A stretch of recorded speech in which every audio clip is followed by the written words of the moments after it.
Thanks, boys. Well, if you haven't already guessed, I'm a coal miner. The hat gave it away, didn't it? That and you're in a coal mining museum, aren't you? But I'm here to tell you what it was like back when working the black scene was everything in these parts. So, why Cape Breton? Well, the coal was here, always was. And when I say always, I mean far longer than there were people could take to burn it. It's in what we call seams, layers that stretch out under the ocean from here to Newfoundland. And when the French came and started building Fort Louisbourg, they were shipping whatever coal they needed over from France. And they noticed coal seams here, right at the surface. You didn't even need to go digging underground. Born too late, I guess.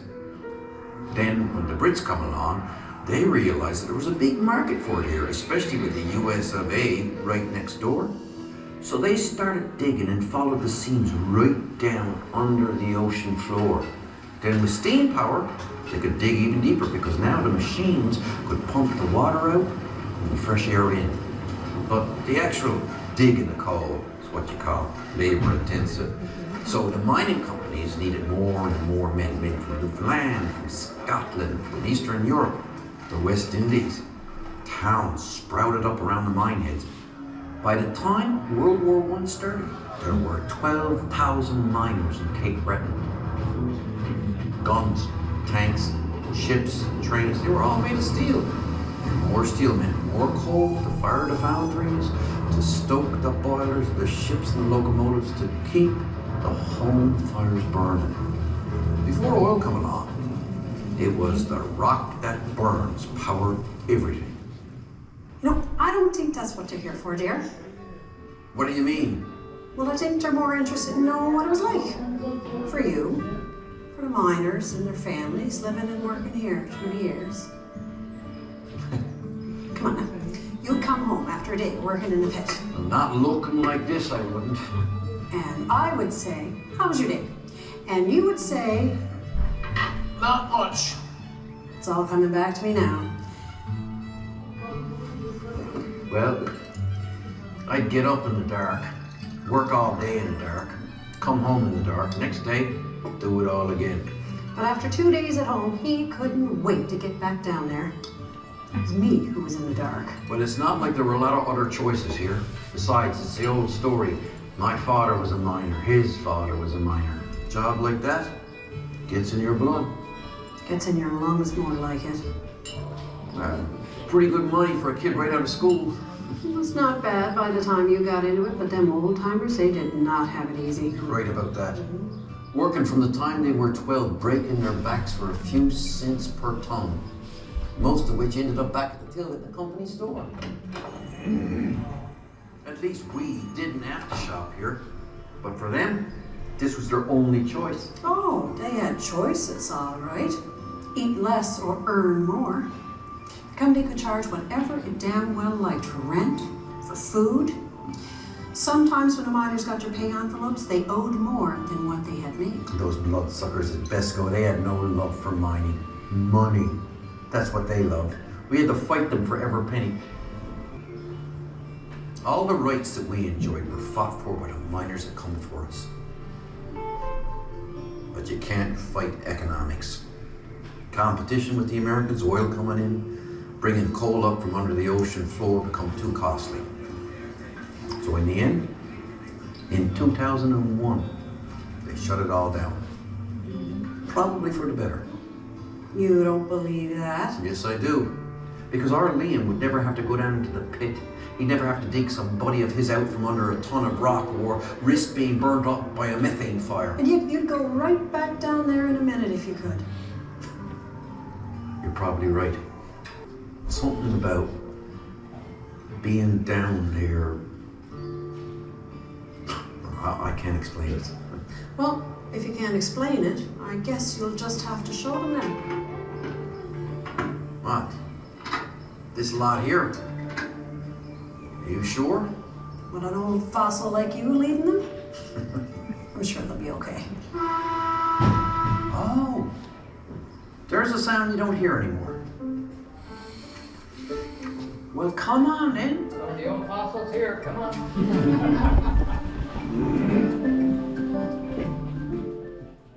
Today we're going into a mine that was working in the 1900s. And I'm going to show you the tools and tell you about the hardships that the miners worked under. It's all inside the simulator, you also inside the pre-show, so you're going to have an idea of what I'm talking about. Well, I wasn't around in the 1900s, so I'm going to tell you some of the years I worked in most modern day mines. If you had a chance to walk around the yard, you would have noticed a big steel green cage in the corner of the field. That cage is an elevator, but that elevator does not have any doors onto it. You and 30 men would step into that cage, you would go down 800 feet. The only thing you stopped you from falling out was a steel bar no bigger than this one across the front and one went across the back. When it wasn't used for hoisting men in and out of the mines, it was used for hoisting coal cars, and that is why there's no doors.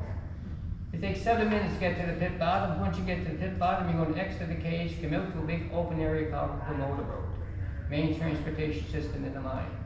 You're going to find what is called a brake box. We have one on the other side of the door, and I'll show them to you. Tell them what your number is, you look for it, you take it, and pass it back to you. You put it back in your pocket for the next day. If for some reason you had to evacuate the mine immediately, within 1/2 hour, the manager will be here asking this gentleman, is there any brass tags left on the board? Yes, sir, there's 3. Give me their numbers. And by looking at their numbers, they know exactly where to start looking for these men right away. It cuts down a lot of rescue work. And by the way, if you don't give this man your tag, you don't get paid. Very important. Here. Oh, this is one spot.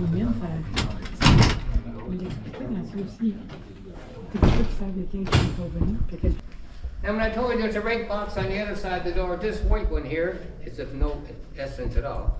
But this is the one that you would get into on the level road and go 6.5 miles out onto the ocean. Once that came to a stop, you're getting out and you're going to transfer over onto this one here. This is the 20 wooden boxes. The last box has a steel cable rope attached to it, 1.25 inch in diameter. The only person in charge of this brake box, we call him a chain runner. He sits up front and he got his light on. He's watching the road all the way down to make sure there's nothing on the road that's going to knock this off the road and injure the men. The engineer is in the hut, 500 feet back. And how the chain runner communicates with him all through the mine, we call it a clothesline. It's a rope that hangs from the ceiling, very thin rope. When he pulls on that rope, this is what the engineer hears. Stop. Down. Up. Very safe and effective way of communicating. Okay guys, we're going to start now. Watch your footing going down. Everybody got a hard hat on? Watch your heads, it will get lower from here on in.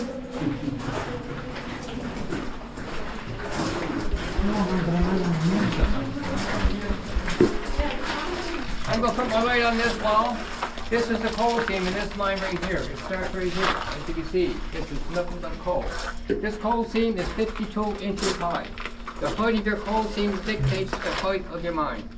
In Cape Breton, we got 7 different coal seams. For every 400 feet you go down, you will encounter another coal seam. Our smallest one is 36 inches high, and our biggest one is 11 feet. If this coal seam is 11 feet high, this roof would be 11 feet high. 8 feet, 8 feet. The miners only got paid for taking the coal. They don't get paid for taking the stone up here or the stone down here just to make it easy to walk. Now, as you know, we walk down it deep. Coal seams are formed on an angle, and that's why coal mines are so deep. You keep chasing it, and chasing it. And you could probably go down 3 miles here if you kept going. But the further you go down, the heavier your roof gets. It comes to a point when you can't support your roof anymore. That is the end of your coal mine. In the early days, you wouldn't see none of these sleepers here. This is a museum. This is here for your protection. What the miners used back in those days is right here. Spruce trees that were cut in the woods behind their homes. This took us down quite a way. And when they started failing, we went to steel booms. That took us out much further. And then after that, we went to steel hydraulic jacks, which we used out under the ocean. Each one jack could support 640 tons. We felt very, very safe out under the water. But guess what? In 1999, that came to an end. ocean was putting so much pressure down on the coal seam that you couldn't remove that coal safely anymore. We were having rock bursts. It would shoot out at you, injuring miners and killing some. That was the end of our coal mine. There's still 640 million tons of coal out there under the ocean. We know where it is, we know how to get there, but you can't mine it safely anymore. And these mines are run by the federal government. And in 2000, fossil fuels became a dirty word. Coal is a fossil fuel. They wanted nothing to do with it, so they closed all our coal mines down. That's how it all came to an end here in Cape Breton. But guys, I tell you the truth, I worked in mines where rats are absolutely huge. Why? Because rats don't have predators in the coal mine. The last thing a miner did was kill a rat unless he had to. And there's some reasons why you have to. Because if you can't get rid of him, if you can't dispose of him, he is going to rot and stink. And that smell will permeate all through the mine. So that's why you don't kill a rat in a mine unless you can get rid of them.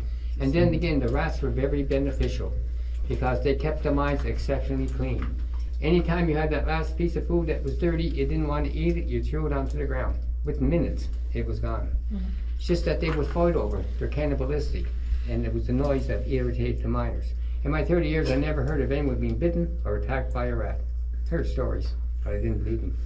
The tools that the miners back in the 1900s was pick and shovel, powder and caps. You would drill a hole in here, and then you put powder and caps in there, which is equivalent to dynamite.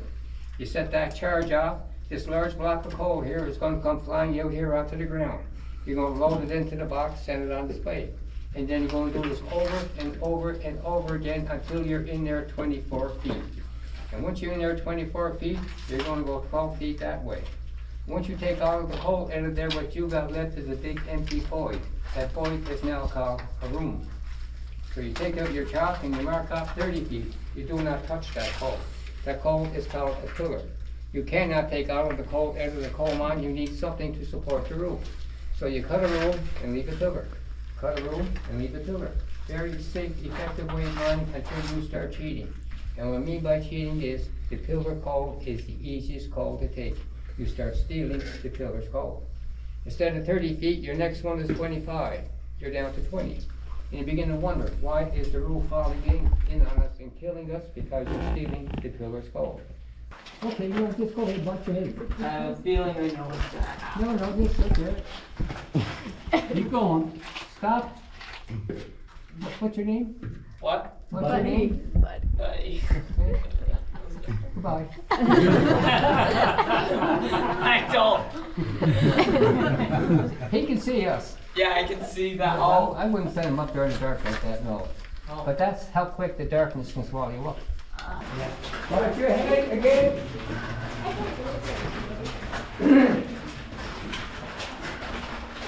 Now the miners that worked in this section of the mine made more money than most other miners because they got the use of a radio cutting machine.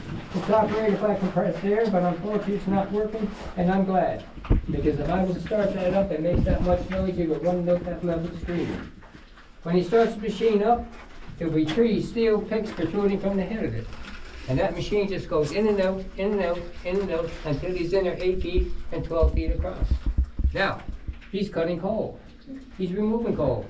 And what happens when you remove coal? What do you find? Nothing. Right. And how do you find it? Well, what do you do when you find it? That's a good one. You will eventually.